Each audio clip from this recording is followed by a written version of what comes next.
Isang masaganang araw sa lahat. Welcome back to my YouTube channel. Ito na po ang ating last episode dito sa Domaran. At kung bago ka pa lang sa channel na to, huwag kalimutang mag-subscribe. Baka naman medyo nakabawi tayo dito mga lods. Nakadami tayo. Mga mamaw ang nahuli natin. At may pang-allowance na ang mga langga.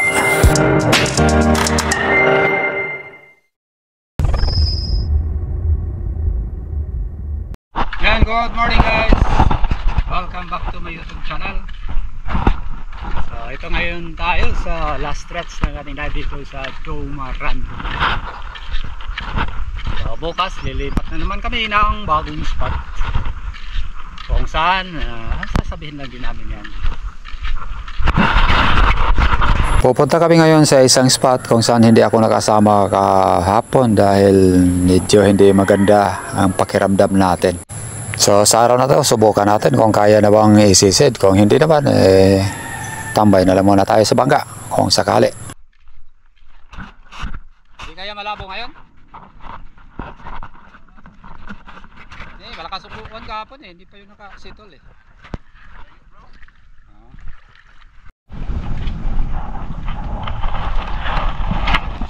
Ayan mga lods, complete pa ng tropa. Last stretch namin dito sa part 1. Sana makadali. Kasi may part 2, babalik pa kayo, di ba? Oo, siyempre, babalik pa naman. Basta din lang man. Balik. Balik daw siya. Diara mga lods, mga nanggili kayo suko sa asawa. Namingwit.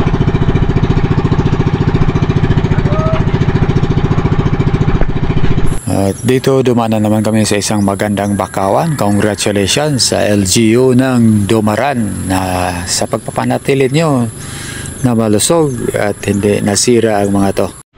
Alam naman natin na ito'y tahanan ng iba't ibang klaseng mga hayop, mga unggoy, mayroon pa daw mga buhaya dito, mga yamang dagat gaya ng alimasag at iba't ibang uri ng mga isda at breeding ground na rin ito nila. And finally, dito na tayo sa bagong spot. Hindi nga tayo nakasama nung nakalipas na dive ng ating mga tropa dahil medyo hindi maganda ang pakiramdam natin. At para sa warm-up drop ko, dito ako sa my wall area. Dito lang sa mababaw. Nakiramdam lang tayo muna kung kaya na bang sumisid. So ito, nagmamasid tayo. Magandang fish activity dito sa baba. Madaming weight fish, ngunit hindi masyado malakas ang agos. Kaya lang, malalaki naman ang alon doon sa taas. At ito, tamang hintay na lang muna at nagmamasid habang nakiramdam sa sarili.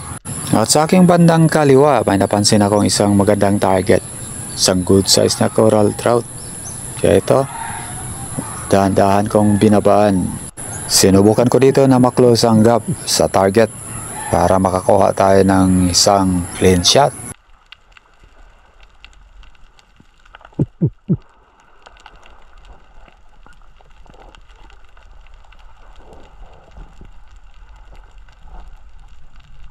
At hindi naman tayo nabigo, isang clean shot ang nagawa natin para sa ating first fish of the day na isang coral trout.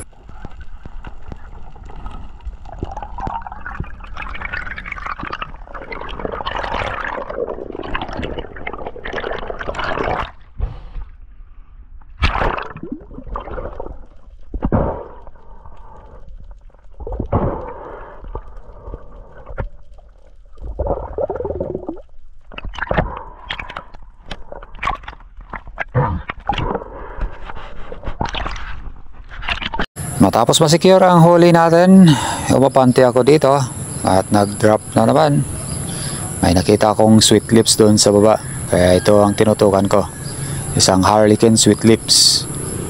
Batay sa kilos at galaw nito, medyo maamo naman. Kaya ito, dahan-dahan akong bumaba para maklose na naman ang gap. At muli na naman tayong tumira ayun sa pool.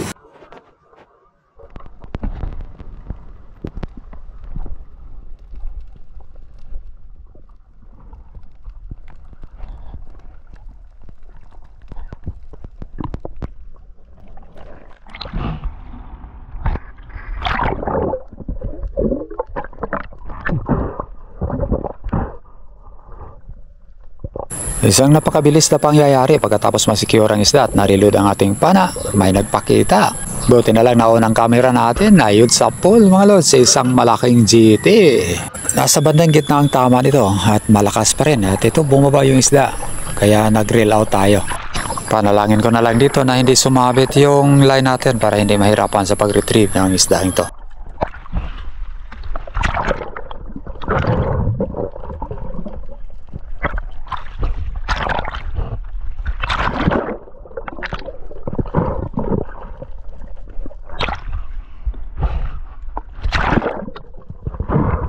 Isang magandang laban ang ibinigay sa atin ang isdang ito, kaya medyo nahirapan tayo. Kaya dito tinawag ko na yung boatman para makatulong sa atin kahit papano. Kaya lang dahil sa laki ng alon, hindi tayo agad nalapitan ng boatman, hindi nakita ang posisyon natin. O hindi napansin yung pagtawag natin sa kanya. Kaya patuloy tayong lumalaban na mag-isa dito. Ganyan naman talaga ang buhay minsan. Ay talagang lalaban na lang tayo ng mag-isa para sa ating mga layunin. Kaya shoutout dyan sa lahat ng lumalaban ng padas na mag-isa. Tuloy nyo lang yan. Sa huli, magbubunga din yan. Ano man ang mga paghirap na dadaanan natin sa buhay, may bunga yan na tagumpay. Pero huwag kalimutang manalangin, nagabayan tayo ng ating may kapal para sa lakas sa laban natin sa araw-araw. At ito sinadya kong hindi putulin ang aktual na laban namin sa isdang ito para makita nyo kung gaano talaga kalakas ang mga GT or Giant Trevally. Kaya sa mga baguhan dyan sa spearfishing, huwag basta-basta tirahin ang isdang ito kung hindi kayo makakuha ng isang clean shot. So dapat maka-stone shot or spine shot tayo dito. O kaya tamang gear talaga ang kailangan para safe tayo sa isdang ito. May ilan na rin sa mga kasama natin na nasawi dahil sa isdang ito at mga gamit na nawala dahil sa sobrang lakas talaga ng GT kung hindi maayos ang patama natin sa isdang ito. At finally na-secure na rin natin ang ating GT. Nasa mga 10 kilo mahigit lang ito mga lods pero napakalakas. At makalipas ng ilang minuto na laban, napansin na rin tayo ni Bro Yoy ang boatman namin.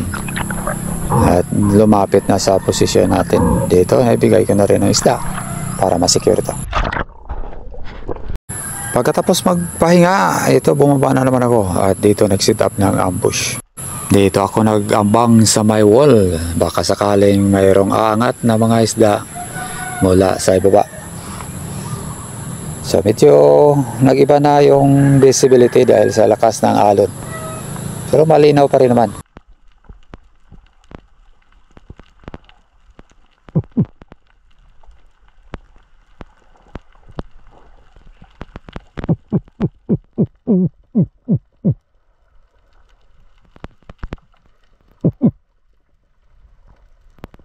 Habang nakatambay ako dito sa baba, tumingin ako sa may bandang kanan at may nakita akong papalapit na isang parang anino at isa itong isda, isang magandang isda, isang tangigi.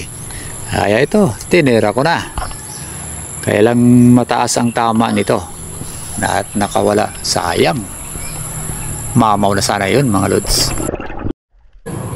Dahil sa pakiramdam ko medyo okay na, dito bumaba ko sa medyo malalim na bahagi ng wall at nag-set up ng ambush.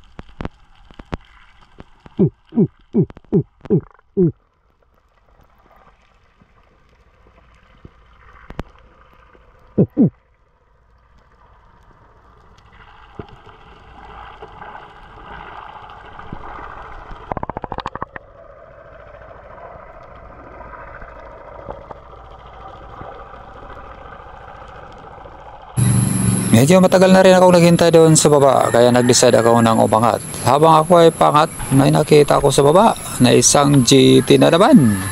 Kaya ito muli akong bumalik at sinundan ito. At ito medyo kapos na tayo sa hangin pero nakita natin na medyo malaki ang target, kaya tinira ko na rin. Ayun, natamaan natin. Good holding shot ang nagawa natin, pero hindi ito fatal. Hindi napuruhan, kaya lumalaban ito. Ito medyo kapos na talaga sa hangin, kaya nag-reel out ako at sa time na to binitawan ko na ang pana. May support naman itong reel sa belt ko, kaya okay lang. Medyo sablay tayo sa ganitong pangyayari mga lods, kaya sana hindi ito maulit at huwag gayahin ng iba. And finally nakarating din ako sa surface na walang masamang nangyari. Medyo maliit lang ang isang ito, nasa mahigit 6 kilos, pero malakas. Hindi masyadong nakatagos yung pana dahil medyo malayo nga yung tira natin. Pahabol na yun eh.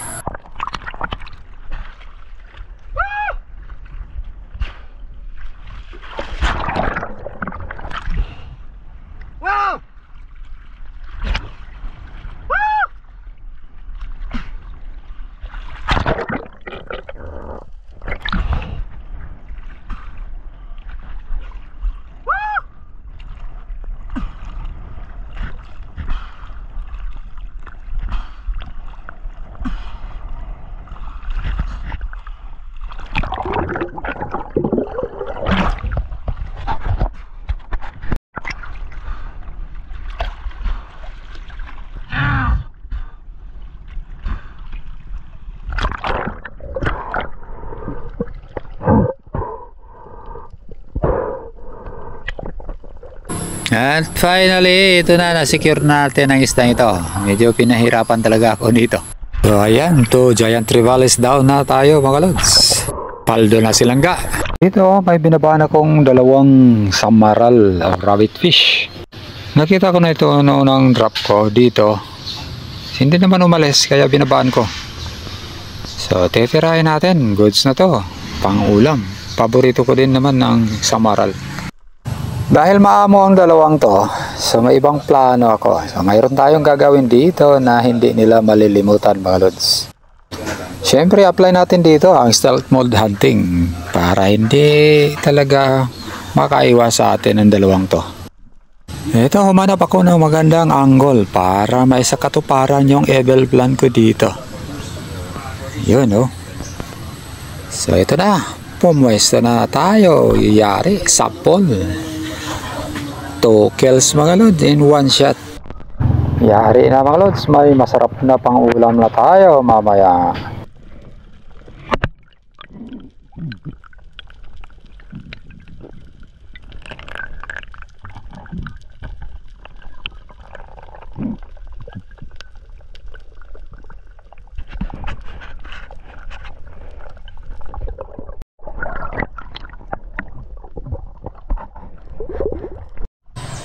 Sa drop na ito, may nakita akong jobfish sa baba, kaya sinundan ko ito.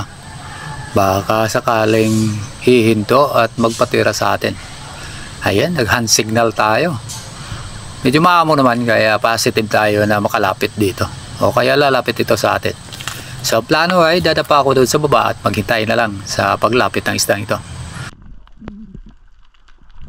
At mukhang nag-work naman ang plano ko at nakakuha tayo ng shooting distance na maganda. At ito, sapol na naman. Medyo mababa ng konti ang tama pero secured shot pa rin ito mga lods.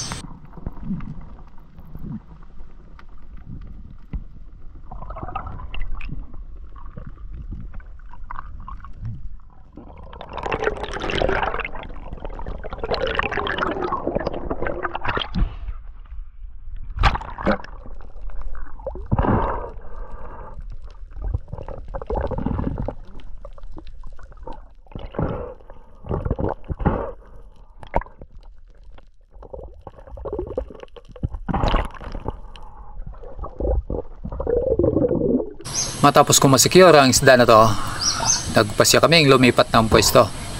Dahil lumalaki na yung alon, mahirap na. Kaya ito, sa mababaw may tinira akong isang kakaibang isda. First time in the history sa aking pamamana na tumira ng ganito. Isang isda sa butas. Tawag ko nito sa isang vlog ko ay isang ukoy. Ayun oh, sa pool mga lods. Ayan oh. Minsan pag nasa butas yan, kung tingnan mo ang mukha, parang kahawig ng tao. Ay ayun, tinawag kong Shukoy. Masarap naman daw ito. Malaki na to.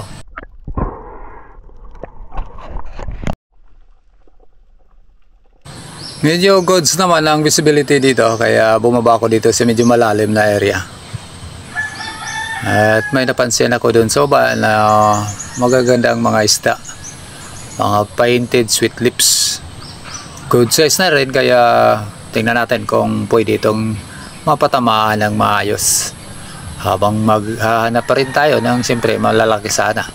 Kung wala, so ito nang titirahin natin.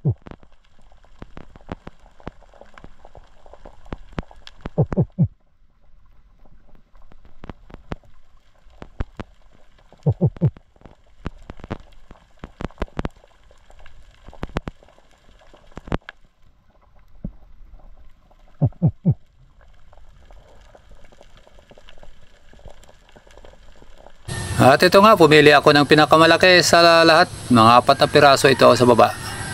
So ito yung focus natin sa pinakamalaki. So ayun, sapol. So isang painted sweet lips ang nadali natin dito mga lods.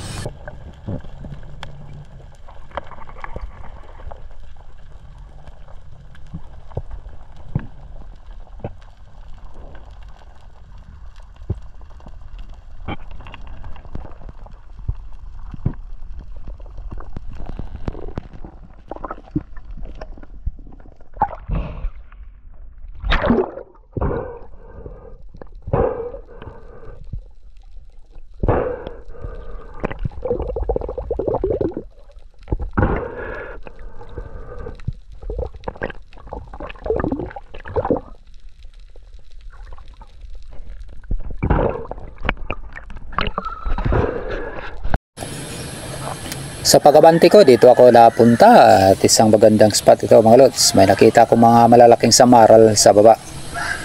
So medyo humiral na naman yung kalikutan natin. Oo, yung evil plan ko dati sa 2 samaral. So gagawin ko sana dito. Kaya lang medyo malikot ang mga to. Marami sila kasi. Kaya naghahanap tayo ng magandang pwesto para makatira tayo ng 2 o kaya mahigit pa. Kaya lang medyo malikot, magalaw ang mga isda. So namimili na lang tayo dito. Pero baka sakali makakuha pa rin tayo ng 2 kills in 1 shot. Kaya lang ayaw magdikit ang 2. Kaya tumira na lang ako dito. Baka wala pa tayong makuha. Ayun, sapol pa rin yan mga lods. Isang malaking samara lang nadali natin.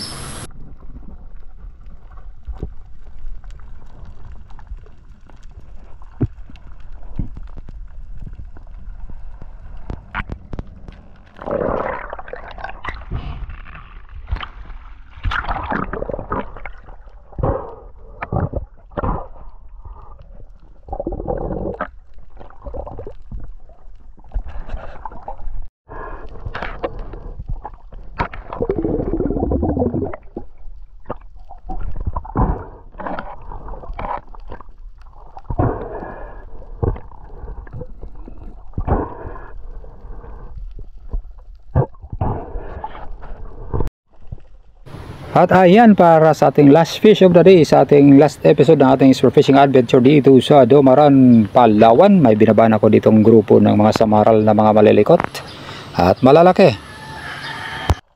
So sana makadali tayo dito ng malaki sa grupo. Pipiliin natin siyempre yung pinakamalaki at pinakamataba. Ayan, medyo na-close na natin ang gap, kaya lang malikot ang mga isdang ito. Kaya pwesto tayo ng maayos para makakuha ng good holding shot. And finally may napili na tayo. Pero umiwas, kaya itong sumunod na lang. Ganon talaga minsan. Pero goods naman ang tira. Ayun, sapul.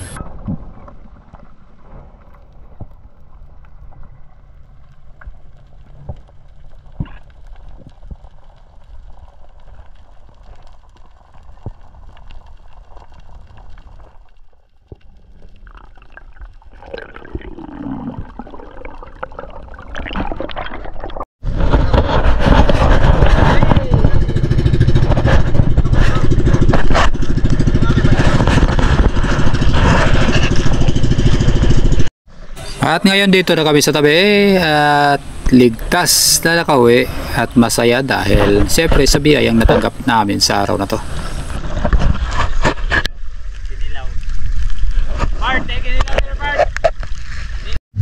At siyempre selfie time muna para makita nyo naman ang kagwapuhan ni Silent Hunter Bugoy SB69. Ito ang dalawang mamaw na nahuli natin sa last episode ng ating adventure dito sa Domaran.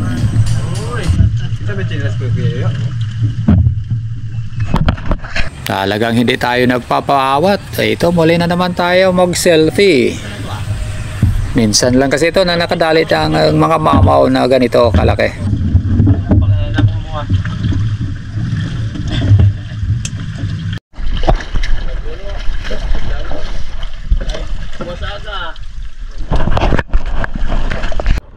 At ito, sakay na naman kami sa top down papunta doon sa may palengke. Ang mayari nito, ang buyer naman sa palengke. So, ito ang sasakyan namin. Medyo malayo pa kasi paglalakarin lang at may dala pa kami mga isda at mga gamit namin.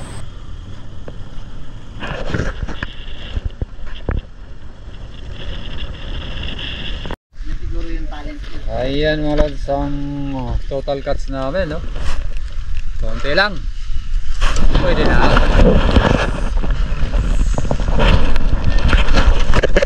So ito yung benta namin, bawas gastos. So mayroon pa rin tayong biyaya na natanggap sa araw na to.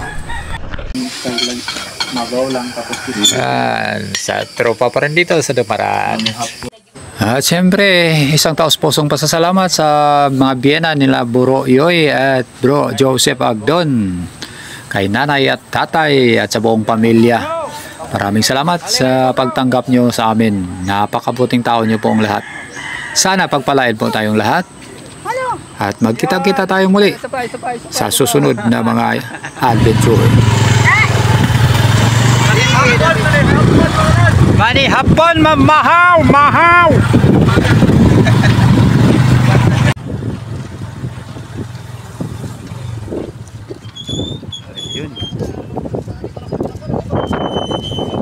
At syempre, isang malakas ang shoutout sa iyo, Bro Japet, ang may-ari na bangka na libre namin ginagamit. Ayan mga lods. Sakay na naman kami sa aming bagong service to. Papuntang next spot.